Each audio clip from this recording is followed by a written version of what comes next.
10 minutes de jeu, toujours aucun but entre Milan et l'Udinese, mais une bonne nouvelle.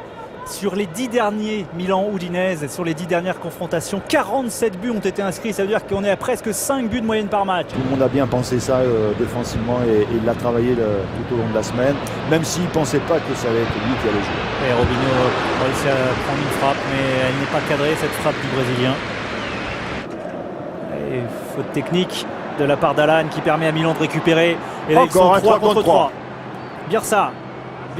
Bielsa sur Robinho. C'est arrêté. Il s'est arrêté, mais Bielsa parvient à frapper. Oui, superbe but de Walter Bielsa sur une remise de Robinho. Mais le Slovène Walter Bielsa récompensé de son entame de match.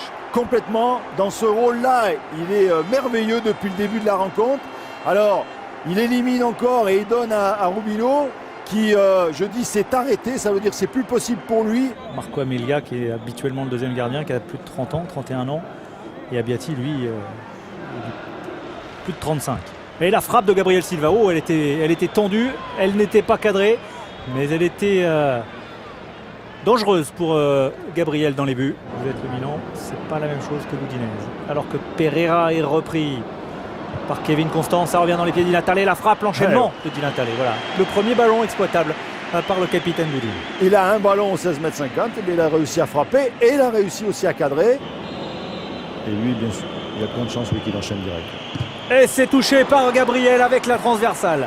Voilà, Di Natale avait trouvé la lunette, mais Gabriel sur la trajectoire. Voilà, ça va bien sûr quand même bouger.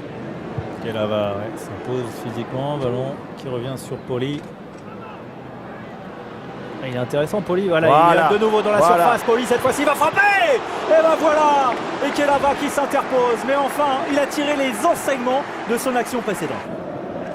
L'esprit de famille n'est pas réservé qu'à des clubs de moindre importance, je pense. C'est une question d'état d'esprit. Allez, Nyang, il a une belle opportunité. Alors que Robinho lui avait, grâce à sa feinte de corps, offert un caviar.